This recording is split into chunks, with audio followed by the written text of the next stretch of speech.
बिस्मिल्लाहिर्रहमानिर्रहीम। अस्सलाम वालेकुम डियर स्टूडेंट्स। आज के लेक्चर में हम चैप्टर नंबर 8 स्टार्ट करेंगे जो कि है ज्योमेट्री ऑफ स्ट्रेट लाइंस।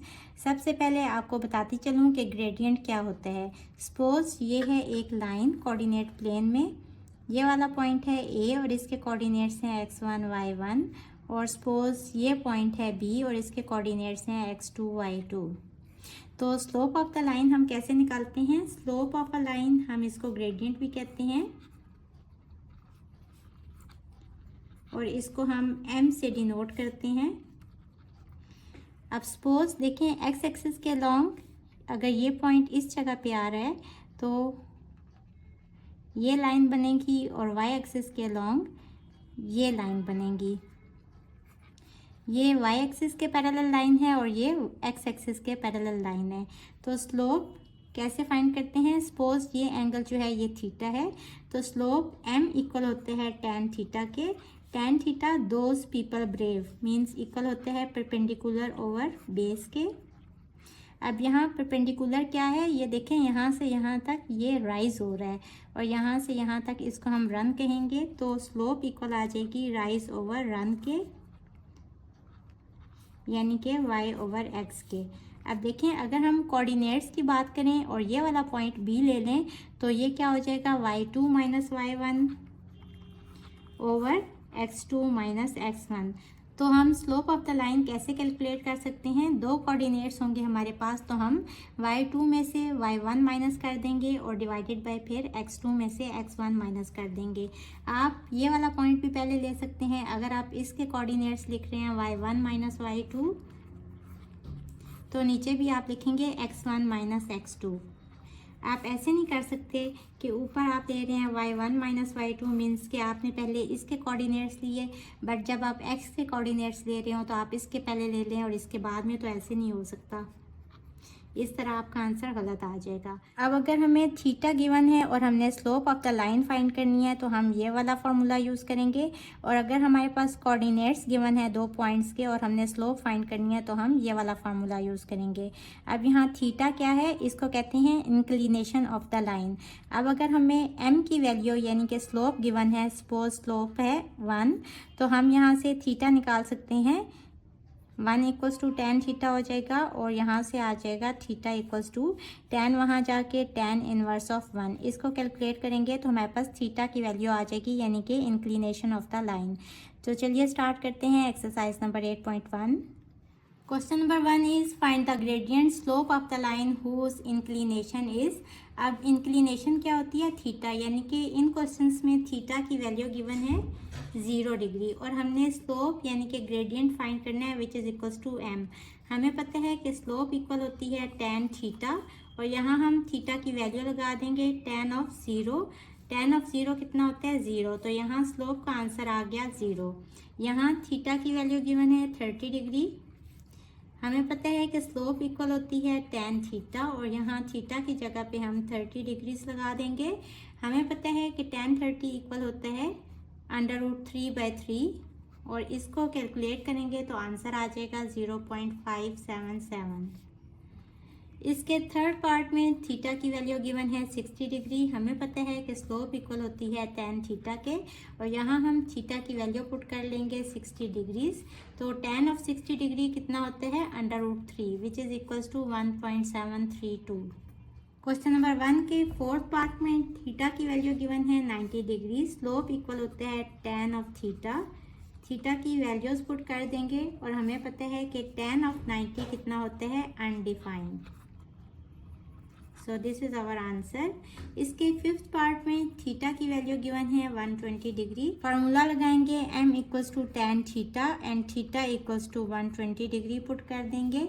तो हमें पता है कि tan ऑफ 120 डिग्री इक्वल होता है -√3 के which is equals to -1.732। Question number 1 के सिक्स्थ पार्ट में थीटा की वैल्यू गिवन है 170 डिग्री। फार्मूला यूज़ करते हुए थीटा की वैल्यूज़ पुट कर देंगे। tan ऑफ 170 डिग्री हमें पता है कि इक्वल होता है -0.176 के। So this is our answer. Question number 1 के 7th पार्ट में थीटा की वैल्यू गिवन है 150 डिग्री और जब भी हमें एंगल गिवन होते हैं तो हम स्लोप का ये वाला फार्मूला यूज़ करते हैं। अब हम यहाँ थीटा की वैल्यू लगा देंगे 150 डिग्री और हमें पता है कि tan ऑफ 150 डिग्री इक्वल होते हैं -√3/3 के। इसको कैलकुलेट करेंगे तो आंसर आ जाएगा -0.577। इसके लास्ट पार्ट में थीटा की वैल्यू गिवन है 45.5 डिग्री। यहाँ हम फार्मूला सेम यूज़ करेंगे m = tan थीटा और थीटा की वैल्यू लगा देंगे 45.5 डिग्री। कैलकुलेटर पे tan ऑफ 45.5 डिग्री कैलकुलेट करेंगे तो आंसर आ जाएगा 1.0176 which is equals to 1.018 degree. So this is our answer. Question number 2 is find inclination of the line whose slope is 0, यानी यहाँ स्लोप की वैल्यू दी गई है m which is equals to 0 और हमने इंक्लिनेशन ऑफ द लाइन यानी कि हमने थीटा फाइंड करना है। तो हम फार्मूला लगाएंगे m equals to tan theta और हम वैल्यूज पुट कर देंगे। m की वैल्यू क्या है 0 इक्वल्स टू tan थीटा और यहाँ से हम tan को इस साइड पे लेके आएंगे तो थीटा आ जाएगा equals to tan inverse of 0। इसको कैलकुलेट करेंगे शिफ्ट tan तो ये आ जाएगा tan inverse of 0 which is equals to 0। So theta equals to 0 is our answer. इसके नेक्स्ट पार्ट में भी हमें स्लोप यानी कि m गिवन है विच इज़ इक्वल्स टू 0.577। अगर यहाँ लिखा होता हुज ग्रेडियंट इज़ तो भी ग्रेडियंट स्लोप ही होती है, ये m की ही वैल्यू होती। और हमने थीटा फाइंड करना है, हम फार्मूला लगाएंगे m equals to tan of theta. यहाँ वैल्यूज़ पुट कर देंगे, m की वैल्यू है 0.577 और यहाँ आ जाएगा tan थीटा। तो थीटा आ जाएगा, ये tan यहाँ चला जाएगा तो tan inverse of 0.577 shift tan 0.577 which is equals to 29.98 which is equivalent to 30 degree. So this is our answer. Question number 2 का थर्ड पार्ट है, हमें स्लोप यानी कि m की वैल्यू गिवन है -1.732 और हमने थीटा फाइंड करना है। हम सेम फार्मूला यूज़ करेंगे m equals to tan of theta और यहाँ से m की वैल्यू पुट कर देंगे -1.732 इक्वल्स टू tan थीटा। यहाँ से आ जाएगा theta equals to tan inverse of -1.732 shift tan -1.732 तो ये आ जाएगा -59.99 डिग्री। इसको आप इक्वलेंट टू -60 डिग्री कर सकते हैं। अब यहाँ थीटा की वैल्यू नेगेटिव आ गई तो हमें थीटा की वैल्यू हमेशा पॉजिटिव में चाहिए होती है। नेगेटिव का क्या मतलब है कि सपोज ये एक्स एक्सिस है और ये एक लाइन है तो थीटा बेसिकली कौन सा एंगल होता है। वैसे तो हम थीटा कैलकुलेट करते हैं यहाँ से यहाँ यानी कि एंटी क्लॉकवाइज डायरेक्शन में, बट ये नेगेटिव साइन शो कर रहा है कि ये जो एंगल है ये यहाँ से यहाँ तक है तो ये -60 डिग्री है। अब हमें ये वाला एंगल चाहिए जो ये एक्स एक्सिस के साथ एंटी क्लॉकवाइज बना रहा है। तो ये कैसे आएगा, हमें पता है कि यहाँ से यहाँ तक पूरा जो एंगल है ये कितना होता है 180 डिग्री।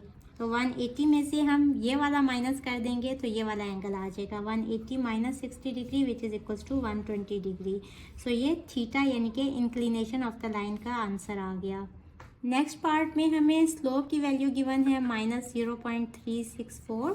फार्मूला लगाएंगे m equals to tan of theta और यहाँ आ जाएगा -0.364 इक्वल्स टू tan थीटा।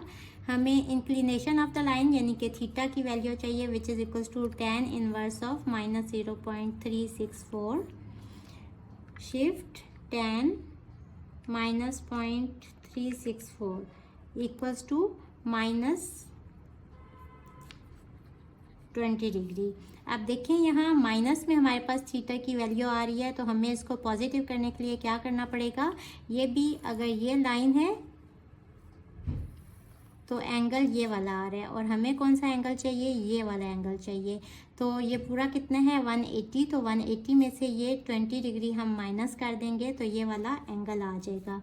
तो थीटा आ जाएगा equals to 180 degree minus 20 degree which is equals to 160 degree. So this is our required answer.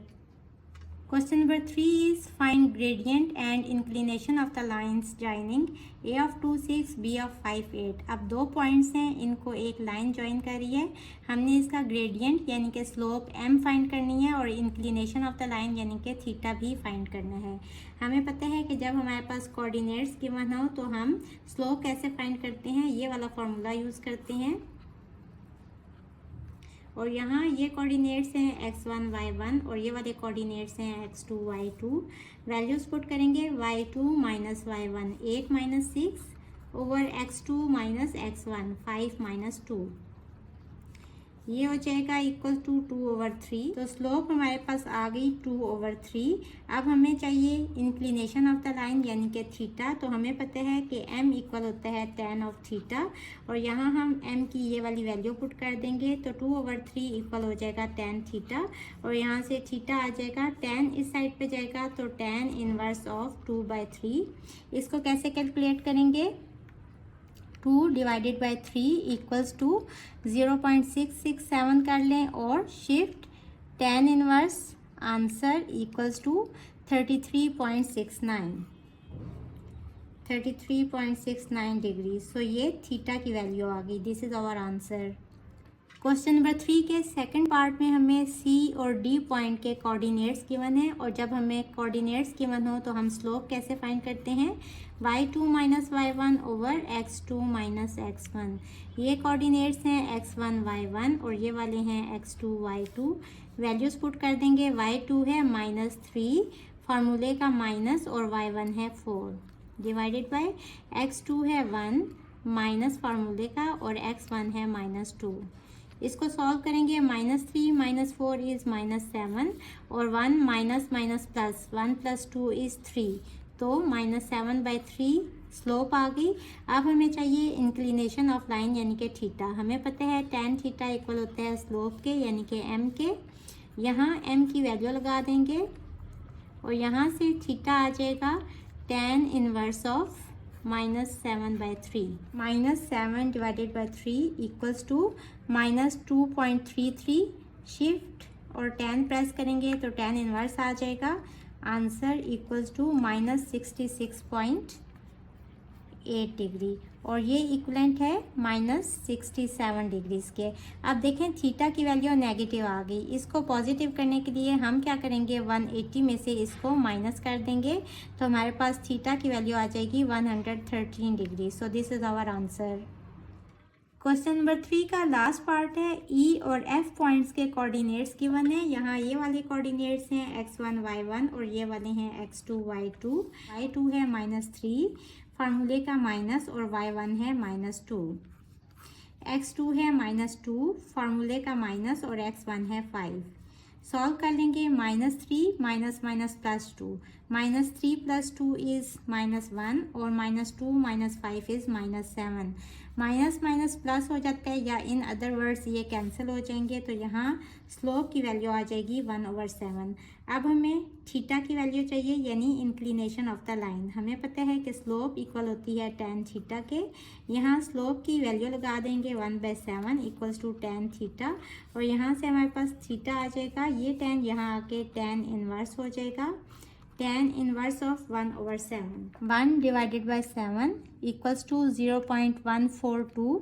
Shift tan तो ये tan इनवर्स आ जाएगा, answer which is equals to 8.13 degree. So this is our required answer. Hopefully बच्चों आपको आज के lecture की समझ आ गई होगी। अगर आप मेरे चैनल पर नए हैं तो मुझे लाइक करें, सब्सक्राइब करें और बेल आइकन को प्रेस कर दें। इसके साथ ही मुझे दें इजाज़त। अल्लाह हाफिज़।